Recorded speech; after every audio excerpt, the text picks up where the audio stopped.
ओम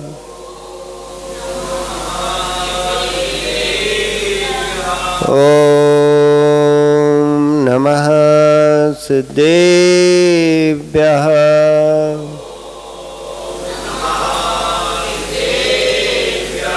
नमः श्री वर्धमानाय निर्धूत कलिलात्मने सालोकानां त्रिलोकानां यद्विद्यादर्पणायते।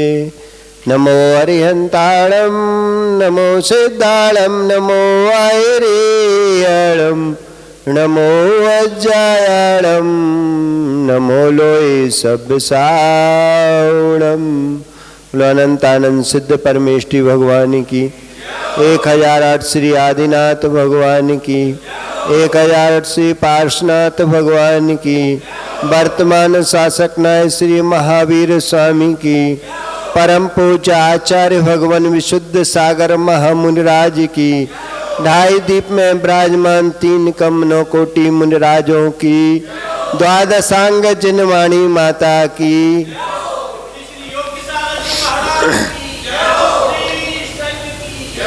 भवबंधुओं, अंतिम तीर्थेश महावीर स्वामी के शासन काल में विराजे आचार्य भगवान विशुद्ध सागर जी की रत्नात्रय की छांव में बैठकर हम सभी माँ जिनवाणी का रसपान कर रहे हैं। यही रसपान हमें मोक्ष का सोपान दिलाएगा। सदाचारी सम्यक दृष्टि ही धर्मज्ञ है, सदाचारी सम्यक दृष्टि ही धर्मज्ञ है। पंडितौ असौ विनीतौ असौ धर्मज्ञः प्रतिदर्शनः या सदाचार संपन्ना सम्यक दृढ़ मानसः। जो सम्यक में दृढ़ मन वाला है और सदा संपन्न है, सदाचार से संपन्न है, वही पंडित है, वही विनीत विनयवान, वही धर्म के मर्म को जानने वाला है और वही प्रिय दर्शन अर्थात प्रेम से देखने योग्य है। आचार्य प्रवर कुलभद्र स्वामी ग्रंथराज सार समुच्चय जी में आत्मा की सम्यक्त गुण की व्याख्या करते हुए समझा रहे हैं। मुक्ति का संगम कराने वाला कोई है तो वह सम्यक्त है। यदि सम्यक्त नहीं है तो संसार में भटकते रहोगे और सम्यक्त है तो तुम संसार से पार हो जाओगे। संसार में भ्रमण कराने वाला कोई हेतु है, वह मिथ्यात्व है। संसार में भ्रमण कराने वाला कोई हेतु है तो वह मिथ्यात्व है। इससे बड़ा कोई शत्रु नहीं है, अश्राद्धन से बड़ा कोई दुखी नहीं है, अप्रीति से बड़ा कोई दुख नहीं है। जिसके साथ प्रीति है वह सुखमय जीवन जीता है, वही उसी के साथ यदि अप्रीति हो जाए वही व्यक्ति दुखी दिखने लगता है। जिसके प्रीति आस्था थी भैया, वो आस्था टूट जाए तो उस आस्थावान से पूछना कि तुमको कितनी वेदना हो रही है, उससे पूछना कितनी वेदना हुई है। हे मुमुक्षु, जगत में किसी की पंच परमेष्टि के चरणों में आस्था है, धन धरती तुम छीन लेना, लेकिन उसकी आस्था को नष्ट कराने का प्रयास मत करना। जिससे किसी से आस्था जुड़ी है तो उसकी आस्था नष्ट नहीं करना। जो पैसा है वह तो पुण्य का मल है, सबके दिन एक से नहीं होते। मिट्टी खोदने वाला भी महलों में बैठा मिलता है और महलों में बैठने वाले भी मिट्टी खोदते हुए दिखाई देते हैं। आचार्य श्री एक दिन बिहार कर रहे थे छतरपुर से, और वहाँ बहुत बड़ी बिल्डिंग बनी हुई है, महल बना है एक राजा का। उसी के परिवार का एक व्यक्ति एक होटल के सामने कटोरा लेके कह रहा था, दे दो कुछ, डाल दो इसमें। वहाँ के जो साथ में बिहार करा रहे थे उन्होंने बताया, आचार्य श्री आपने वो महल देखा? कहले हाँ, उस महल का वंशज है जो आज भीख मांग रहा है। अभी भी है, महल भी है और वो भी है जो वंशज वो भीख मांग रहा। किसके कारण से भीख मांग रहा? ये मिट्टी खोदने वाले महलों में बैठकर अहम में मत डूब जाओ, और महलों में बैठने वाले मिट्टी खोद रहे हैं, तुम भी हीन भावना में मत जाना। ये तो संसार का परिणमन ही है, ऐसा है, इसमें विकल्प करने की आवश्यकता नहीं।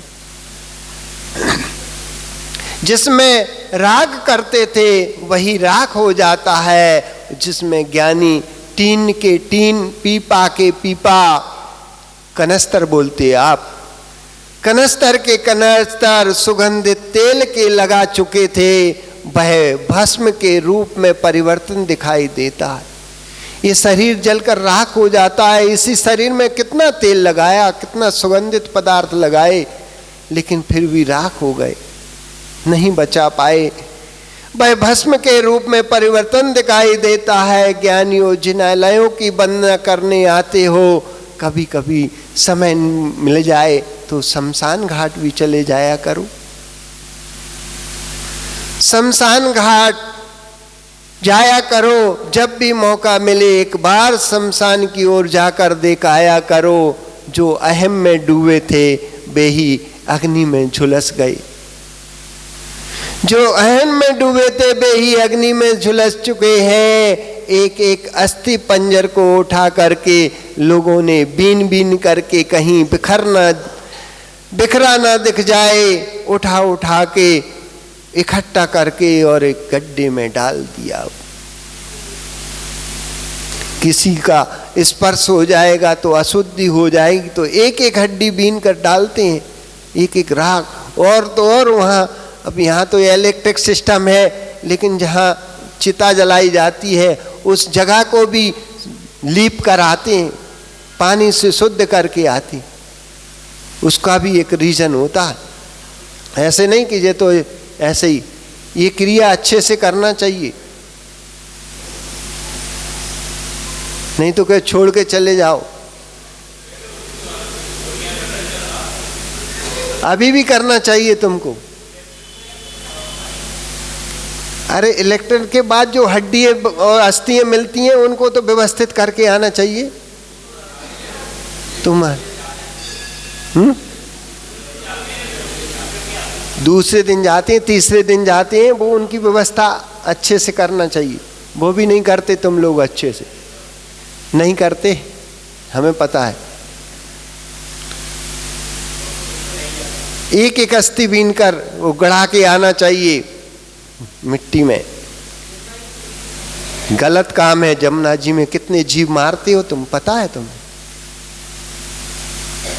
एक पसीना में नहाने में तो कितने जीव मर जाते हैं, और फिर जो अस्थियां जलती हैं तो उस राख तीखी होती है, तुम्हें पता है? उसने कितने जीवों की हिंसा होती है। जहां जहां तक राख बह की जाती है वहां तक जीव मरते। तुम कैसे जैनी हो तुम्हें पता ही नहीं है।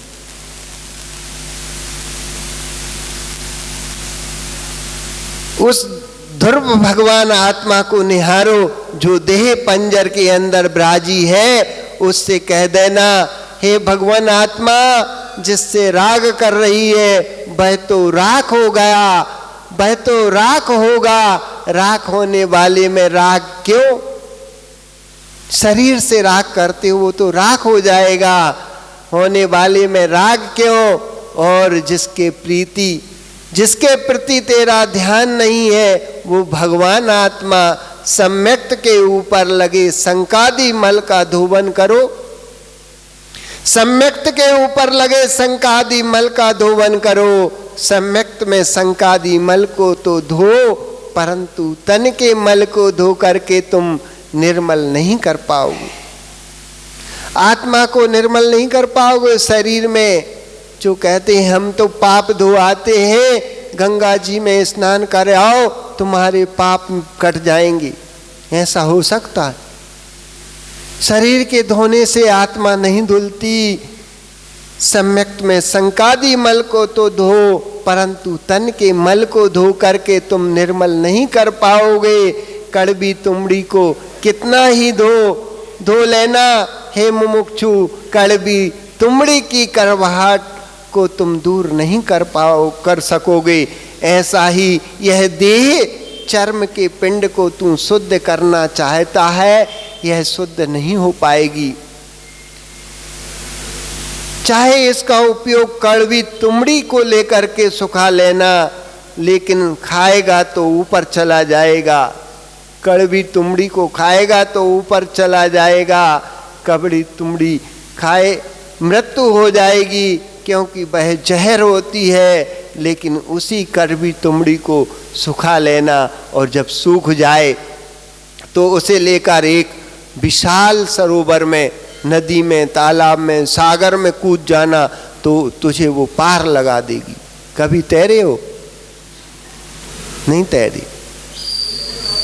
स्विमिंग तो सहारा तो चाहिए तैरने के लिए।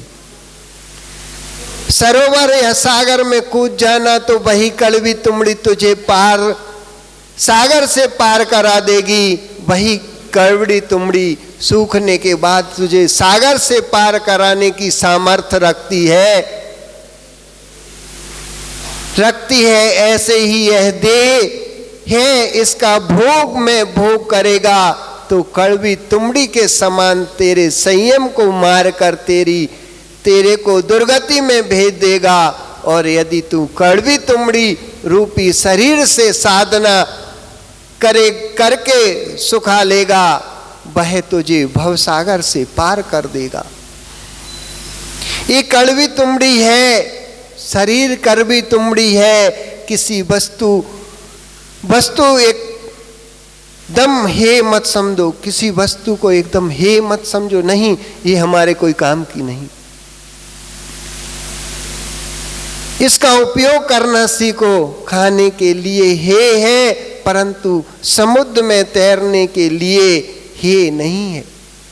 ये कड़वी तुमड़ी का उदाहरण दिया, वो शरीर है, ये विषय भोगों के लिए है, लेकिन मोक्ष जाने के लिए है नहीं है। संयम के द्वारा इसी से मोक्ष जा सकते हो, भवसागर पार कर सकते हो। इसके लिए उसके प्रति अशुभ भाव भी मत लाओ। जो देह को गाली देते हैं वे मिथ्या दृष्टि है। जो देह को गाली देते हैं वे मिथ्या दृष्टि होते हैं। कुछ लोगों ने तो अपना ध्येय बना लिया है इस शरीर को दुर्जन देह स्वभाव बराबर मूर्ख प्रीति बढ़ावे। आगे आचार्य भगवान कह रहे हैं, इस देह को एकदम मत सुखाओ। शरीर नहीं होगा तो मोक्ष मार्ग की साधना किससे करोगे? निगोदिया में भी अरिहंत शक्ति है, निगोदिया में भी सिद्धत्व शक्ति है। क्या उसी पर्याय से सिद्ध बन जाएगा? नहीं बन पाएगा। ये पर्याय की प्रत्याशक्ति भी चाहिए। बाहर के लोगों की बातों को सुनकर के एक गहरी बात समझना राग बंध का कारण है, तो क्या राग द्वेष मोक्ष का कारण है? ना राग बंध का कारण है। राग बंध का कारण है तो द्वेष भी बंध का ही कारण है। वैसे ही द्वेष भी बंध का कारण है। आपको अपने परिवार के प्रति राग नहीं होना चाहिए। होता है, नहीं होना चाहिए। उनके प्रति राग भी नहीं होना चाहिए, उनके प्रति द्वेष भी नहीं होना चाहिए। इस देह को देख करके आप कह रहे हो कि ये शरीर मुझे दुखी किए है, ये शरीर मुझे दुखी किए है। विश्वास रखना, शरीर आज तक किसी को दुख नहीं दिया। शरीर ने असाता के उदय ने दुख आया है और साता के उदय से सुख आया है। साता के उदय ने सुख दिया है। तत्व की व्याख्या समझिए। कुछ ऐसे अज्ञानी लोग हैं, उनके शरीर में रोग होते हैं। वृद्धावस्था आते ही उनकी सोच बदलना प्रारंभ हो जाती है। अब तो वो ये शरीर को नष्ट हो जाता तो अच्छा होता। ये बुढ़ापे में कई बार सुनने में आता है। बुजुर्ग लोग सुने, ये कहते हैं, ये कर्मों को बांध लेते हैं कि मर जाते तो अच्छी रहती। नहीं, ऐसा नहीं बोलना चाहिए। इससे कर्म, असाता कर्म का उदय आता है। आदमी मरना नहीं चाहता और बोल के पाप कर लेता है। यदि उसी से कहे कि हम तुम्हें मार दें तो कहीं मना करेगा कि नहीं भैया, लेकिन पाप बांध लेता है कह के, मरता तो है नहीं। अच्छा होता क्योंकि अब ये शरीर दुख दे रहा है। ज्ञानी शरीर दुख देता होता तो जगत में जितने देहधारी है सभी रोते मिलना चाहिए। जितने शरीरधारी है, ये शरीर दुख देता तो सब रोते मिलते। शरीर दुख नहीं देता, असाता का उदय दुख देता है और साता का उदय सुख देता है। सभी अरिहंत भी शरीर में होते हैं। जो साधक किसी ग्रस्त को यूं कहता है कि शरीर दुख का कारण है, ये शरीर दुख का कारण है। अज्ञानी ग्रस्त कहीं शरीर को पीड़ित करने में लग गया तो उसने धर्म से दूर होकर निज के साथ, धर्म से दूर होकर निज के साथ अन्याय कर लिया। भैया बैराग की बात तो करना, परंतु वस्तु स्वभाव को लक्ष्य करके करना। मैं देह को सुखा कर रहूंगा। नहीं ज्ञानी, देह को सुखा कर मत रहना। देह जो में से जो सुख भोग रहा है उनको सुखाइए। शरीर नरक में नहीं ले जाता। शरीर से कोई नरक नहीं ले जाता। शरीर नरक वही जाता है जो कुभावों को, कुआश्रमों को, कुकर्मों को करता है, सम्यक से हीन होता है, वही नरक का पात्र होता है। जो सम्यक से सहित होता है वह कभी नरक का पात्र नहीं बनता। वह हमेशा मोक्षगामी जीव होता है। शरीर को सुखाने में मत लगो, कसाय को सुखाओ, कसाय को पतली करो, वही तुम्हें मोक्ष प्रदान करेगी। वही सम्यक दृष्टि कहलाता है। जो अपनी कसायों को, शरीर को सुखाने का तो आचार्यों ने कहा ही नहीं, मुनियों को तक नहीं कहा कि तुम उपास करो। आचार्य पक्के वैद होते हैं। एक मुनि यदि आहार करने जाता है तो उससे भी पूछ लेते हैं कि भैया किस चौके में गए थे और क्या खा के आए। हर आचार्य अपने शिष्यों से पूछते हैं, कहीं शिष्य अभक्ष खाकर आया या इसको क्या प्रिय है वही वही खाएगा तो वो रोगी बन जाएगा। इसलिए आचार्य श्री हमेशा शिष्यों से पूछते हैं आहार के बाद कि तुम कहाँ गए थे, किसके चौके में गए थे और क्या खा के आए। ये पक्के वैद होते हैं। हमारे सागर जी तो कभी पूछते ही नहीं किसी से कि भैया तुम क्या खा के आए, अच्छा खा के आओ, अच्छा खा के आओ। कभी पूछ लिया करो कि भैया ऐसा नहीं खाना, जुकाम किससे होता है, बीमारी किससे आती है। अब आचार्य श्री ने तो तुम्हें सौंप दिए दो भाई, तुम उनकी भी रक्षा करो। कभी आचर्य का भी पालन करना चाहिए। भले आचार्य श्री ने तुम्हें आचार्य नहीं बना दिया, लेकिन संरक्षण तो दिया। इसलिए हम लोग तो अज्ञानी हैं, छोटे हैं, जानते नहीं।